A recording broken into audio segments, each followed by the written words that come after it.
Hello students, welcome to the class. So today we will see the hydrocarbons theory part 1, in which we will cover the section number 9.1 and 9.2.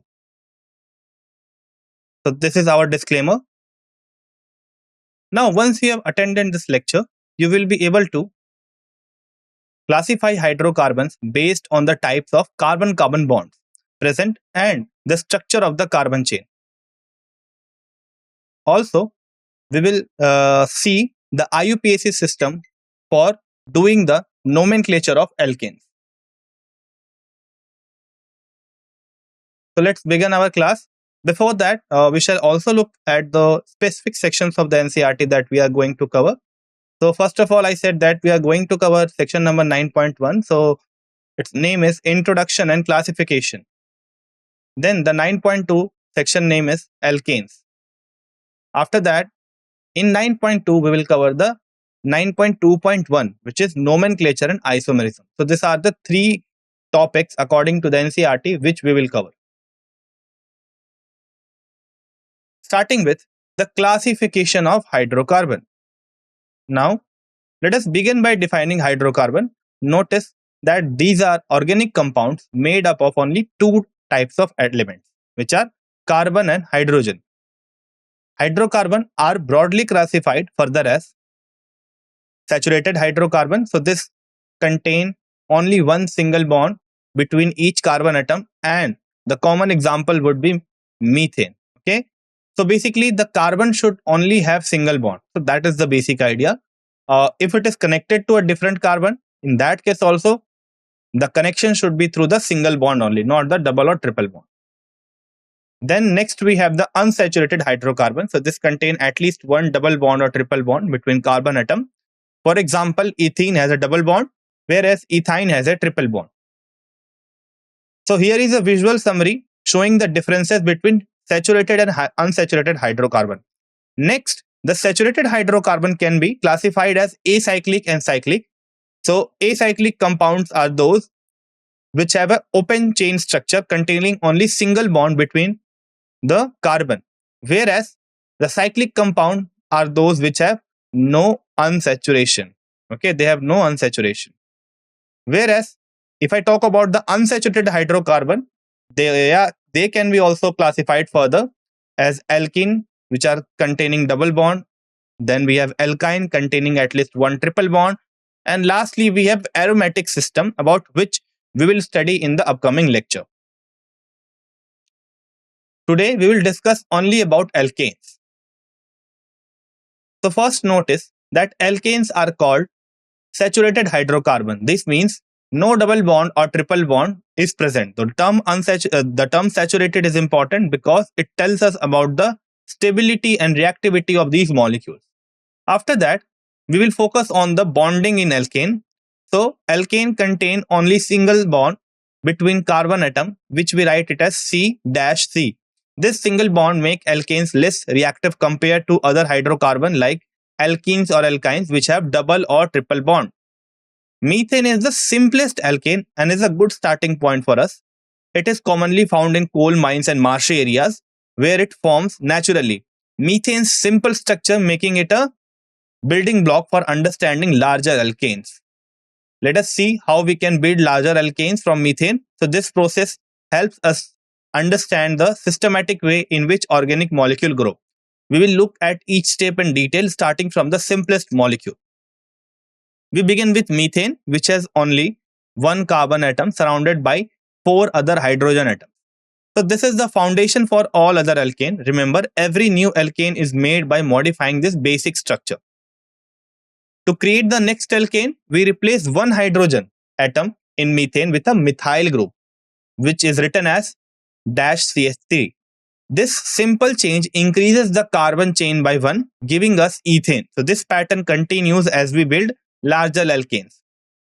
Here you can see a visual representation of how alkanes are built step by step. Notice how new alkane, ethane, is formed by adding a CH3 group to the previous methane molecule by removing one hydrogen. So this systematic approach is key to understand the structure and naming of an alkane.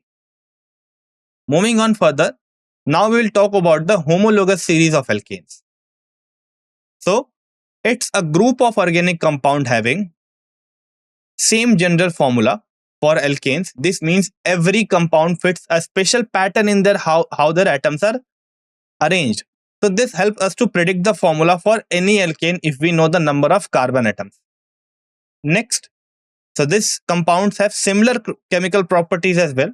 That means they react in similar way almost, which is really useful when studying their reaction or predicting how a new member of the series might behave. Another key point is that all members have the same functional group. So these are the three key points which are followed by the compounds of the same homologous series. So if you want to build the next successive member, you will just see that the difference between two successive member is of dash CH2. So why we are writing is a dash? Because this dash will help it to connect with the next one.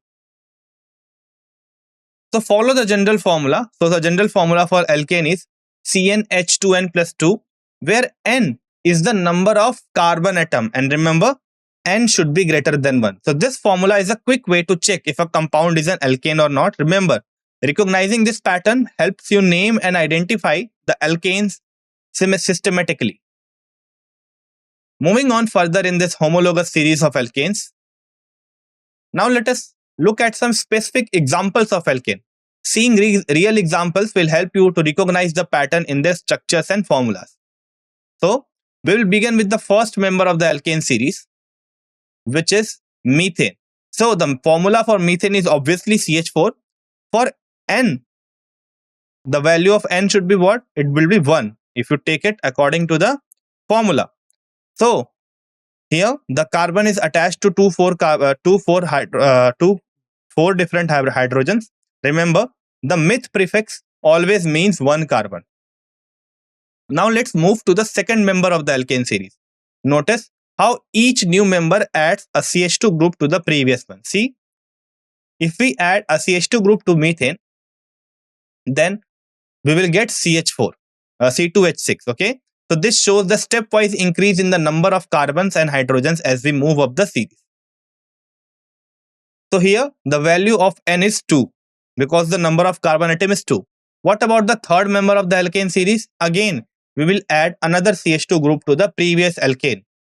If we do that, then we will get C3H8. From ethane, if we add CH2, we will get C3H8. So this pattern continues for all higher alkanes, making it easy to predict their formulas.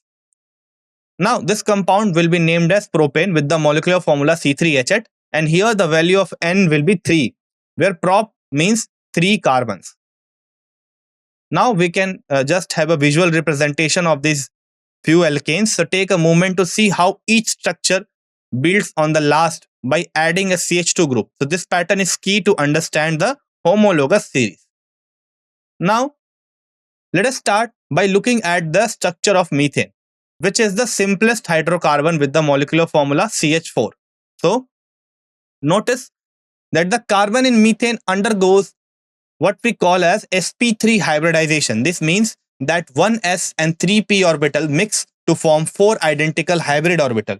Each of these orbitals form one single bond, allowing carbon to connect with 4 hydrogen atoms.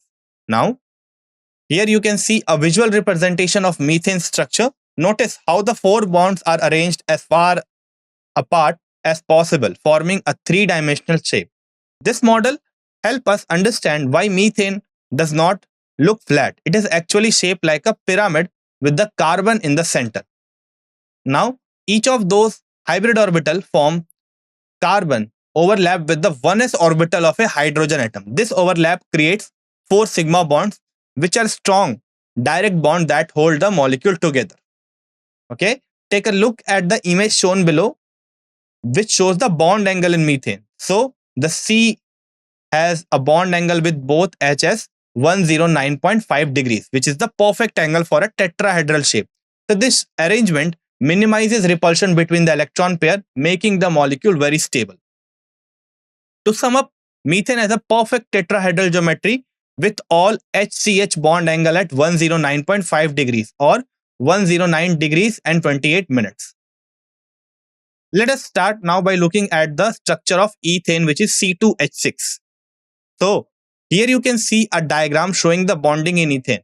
Notice the arrangement of the atoms and the way the bonds are represented. So this will help you to understand how the electrons are shared between the atoms in ethane.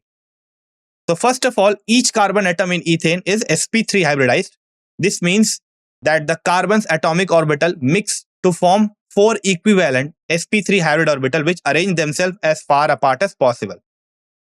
Now let's focus on the bond between two carbon atoms known as the C-C sigma bond. Here, the C-C sigma bond is formed by head-on-head overlap of orbitals. In ethane, the C-C sigma bond specifically involves the sp3 hybrid orbital from each carbon atom. Each carbon atom contributes one sp3 hybrid orbital and these two orbitals overlap to form the bond. Now, let us look at the CH sigma bonds. So the CH sigma bonds are also formed by the head-on-head overlap, just like the C-C bond. But contrary to the overlap between the hybrid orbital of carbon and carbon, here the pure orbital of hydrogen, which is 1s orbital, is overlapping with the sp3 hybrid orbital of carbon. This combination allows us for effective sharing of electrons, resulting in a stable bond. To sum up, all bonds in ethane are sigma bond formed by the head-on-head overlap involving sp3 hybrid orbital from carbon. Now, we are going to study the structure of alkanes. Here you can see a visual representation of an alkane molecule. Notice how the carbon atoms are connected in a chain, with hydrogen atoms filling in the remaining bond. This model helps us to visualize three-dimensional shape of the molecule, which is important for understanding their properties. Here, you can focus on the shape around each carbon atom. Each carbon in alkane forms 4 single bonds, creating a tetrahedral structure. And these tetrahedral units are joined together to form open chains. So this open chain structure is typical for alkanes like methane, ethane, and propane. Right? Now let's look at the bond length. So the carbon-carbon bond are about 154 picometer long and the carbon-hydrogen bonds are about 112 picometers. Next, we will move on to the IUPAC rules for naming your hydrocarbon. Let us start with the first rule. So the longest chain rule. Always look at the longest continuous chain of carbon atom in the molecule. Next is the lowest locant rule. Number the carbon atom in the main chain so that the substituents or the side group get the lowest possible number. After that, name alkyl groups, methyl, ethyl, etc. and use prefixes di, ti, tetra for multiple identical substituents. Always list substituents in an alphabetical manner. Finally, let's mention a common naming practice. When naming simple straight chain alkanes, we often use the prefix N- for normal to show that the structure is unbranched. For example, N-butane means all 4 carbons are arranged in a straight line. This helps distinguish it from branched version like isobutane. Now let's say that this is done for the common naming, but this is also applicable for your IUPAC naming as well. Further, we will do some examples using those steps. Let us look at this structure. Notice the arrangement of carbon atom. So this is the compound we will be naming today. First of all, let's talk about the first step. So we have to identify the word root. Here we need to find the longest chain of carbon atom in the molecule. Look at the highlighted chain in the diagram. So this is the one we will use. Always choose the longest possible chain as it is determining the word root. In this case, the longest chain contains 6 carbon atom. According to the IUPAC rule, a 6 carbon chain is given the word root as hex. Okay. Now let's move on to the primary suffix. So there are no carbon-carbon double bond present. Therefore, the primary suffix for this compound is ane. Put it all together. We have hex for the 6 carbons and ane for the single. So making the name as hexane. Now it is the initial part. We will do some more substituent naming. Moving on further for the same molecule. Now we will do the secondary prefix work. So Here we see that the numbering of secondary prefix can be done in two ways. Notice the diagram showing two different numbering options. It is crucial to choose the correct numbering method, as this ensures we would follow the IUPAC rule and avoid confusion while naming similar compounds. Now, the correct numbering is option number A because it gives us the lowest possible sum of the position for the substituent. So 2 plus 4 is 6, which is less than 3 plus 5 equals 8. Always remember, when naming organic compound, we aim for the lowest set of number for the substituents. This rule helps keep names consistent and systematic. So the correct naming is the option number A, right? Now moving on further, what we have, now we will do it for the secondary prefix. So this part of the name tells us about the substituents attached to the main carbon chain. Take a look at the structure shown here. Notice the different groups branching off the main chain. Recognizing this substituent is the first step in naming the compound correctly. So when we have more than one substituent, it is important to list them in alphabetical order. Here we see that the methyl and ethyl groups are present as substituents. According to the alphabetic rule, ethyl comes first before methyl in the name, even if methyl is on a lower number carbon, right? So for this molecule, the correct way to write the substituent part is 4-ethyl-2-methyl. The number shows the position on the main chain and the names are in the alphabetic order as well. So this step is crucial for clear and standardized communication in chemistry. After that, we can write the complete nomenclature. So if we put the whole name together, the complete nomenclature combines the secondary prefix, word root, and the primary prefix. For this, the molecule, the full name would be 4-ethyl-2-methyl hexane with proper positioning of the dashes. So we have done the naming for the first compound. Now here we have a structural diagram of another organic compound. Take a moment to look at the arrangement of carbon atom. We will use this structure as our example for learning how to name hydrocarbon if they are in a complex manner. Starting with the first thing, which is identifying the word root. Notice how we look for the longest chain of the carbon atom in the structure.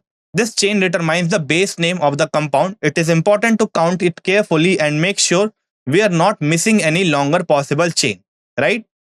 In this example, we have a chain with 8 carbon atoms. According to the IUPAC rule, an 8 carbon chain uses the word root oct. Let us discuss about the primary suffix now. So there are no carbon-carbon double bond. So we can say that the primary suffix is ane. Moving on further, on to the secondary prefix. So numbering of secondary prefix, for numbering pattern, we can have secondary prefix in two ways. Here we see that the option B is the correct way to number the chain. This is because it gives us the lowest possible sum of the locatant, which is 15 instead of 21. Always remember, when naming organic compound, our goal is to assign the lowest set of number to the substituents. Now if we are done with this, we can now do the final secondary prefix naming. So this part of the name tells us about the substituents or side groups attached to the main carbon chain. Notice the structure shown here. Pay attention to the different groups branching off the main chain, as this will affect how we name the compound. When naming these substituents, it is always important to remember that the order should be in the alphabetic terms. So here we see that the methyl, ethyl, and isopropyl groups are present as substituents. Notice we are using the common name, which is isopropyl, for naming the IUPAC system. And of course, we can use it. I said it earlier. So these are some common side groups in the organic chemistry. Next, ethyl groups appears twice. Use prefix di, making it diethyl. Okay, so this is the first thing. Now let's put all of them together. So that would be 3,3-diethyl, then dash 5- isopropyl 4- methyl. Remember, when deciding the alphabetic order, we ignore the prefixes like di, tri, and so on. So ethyl is considered under E, isopropyl under I, and methyl under M, regardless of how many times they appear. Got it? Finally, we can write the complete nomenclature of the given compound. The full name is built by combining the secondary prefix, the word root, and the primary suffix. In this example, the compound will be named as 3,3-diethyl 5-isopropyl 4-methyl-octane. So this systematic approach ensures that every compound has a unique and descriptive name. Then moving on to the next example. Here we again have a structural diagram of a hydrocarbon. Notice the chain of the hydrocarbon. This visual helps us to understand how to identify the main part of the molecule, which is the first step in naming it. Now, the first thing we do is to identify the word root. So this is based on the longest continuous chain of the carbon atom in the molecule. The word root tells us how many carbon are in the main chain. Let's examine how to find the longest chain. In this diagram, trace the path that connects the most carbon in a row. If you do that, the longest carbon chain would contain 10 carbons in total. Therefore, the word root will be dec. Okay. What about the primary suffix? So here, there are no carbon-carbon double bond. Therefore, the primary suffix will be ane, which is used for alkanes in case of single bonds. Next, what we have? Next, we have the secondary prefix. To do that, first we have to do the numbering. Now, the numbering of the secondary prefix can be done in two ways. What are these two possibilities? The first is 4, 5, which is option number A, and the second one is 6, 7, which is option number B. So here we can clearly say that the correct numbering option is A. So we choose this because it gives us the lowest possible sum of the position number for the substituent, which is 4 plus 5 equals to 9. Of course, it is less than the 6 plus 7, 13. So we will take the option number A as the correct numbering. Further, now we can just do the work of naming the secondary prefix. So take a look at the diagram, how these groups are attached from the main structure. So we have total of 2 groups. So remember to place them in the alphabetical order. Now, let us look at some common substituent groups given here. So we have sec-butyl and isopropyl. Remember, again, we are using the common names here. These are often found as branches on the main chain. Here, secondary is not considered while arranging alphabetically. Isopropyl is taken as one word. So we can write the complete nomenclature now. The full IUPAC name combines the secondary prefix, the word root, and the primary suffix. So for example, it would be 4-sec-butyl, 4-isopropyl decane. Tells us the exact structure of the given organic compound. Lastly, we can just summarize our today's discussion. Starting with the alkane, we know that alkanes are saturated hydrocarbon. Okay. Now, before that, we talked about the classification. So we have 2 broad type of classification for hydrocarbon, which are saturated and unsaturated. Saturated hydrocarbons are of 2 types. One is cyclic and the second one is acyclic. Cyclic are those which have a saturated system, but they have a ring present in the structure. Whereas acyclics are open chain structure or aliphatic structure with no unsaturation in their carbon. After that, since they are saturated hydrocarbon, they will only contain single bond between 2 carbon and no double or triple bond. Moving on, we talked about the homologous series of alkanes. So, the successive members of alkanes are differed by CH2 group. For example, methane is CH4, ethane is C2H6, and propane is C3H8. Each time we are just adding 1 carbon and 2 hydrogen to get the next higher successive member. Finally, all alkanes follow the general molecular formula of CnH2n plus 2. So this formula tells us how many hydrogens are present for any number of carbons. Remember, this pattern is a key feature for alkanes and helps us quickly identify them. Got it? Next, we saw the IUPAC nomenclature rule. What are those rules? So remember this pattern. So we have first of all secondary prefix, then primary prefix, then word root, then primary suffix, and lastly we have this secondary suffix. Each part has a specific meaning and together they create a unique name for every compound. So we'll now break down each of them. So secondary prefix refers to the substituents like your alkyl groups or your primary functional group or your principal functional group. Then we have primary prefix, which indicates whether the compound is cyclic or not. Then after, we have the word root. So where word root tells us the length of the main carbon chain. And then we have the primary suffix, which is about the type of carbon-carbon bond. If it is double or triple or single, that is identified by the primary suffix. Later on, we have the secondary suffix, which tells us about the main functional group. Okay, one thing I've told wrong. So secondary prefix tells us about the secondary functional group and not the primary. So the main or principal functional group is represented by secondary suffix, if they have any. So this was all for today's session. I hope this lesson was helpful.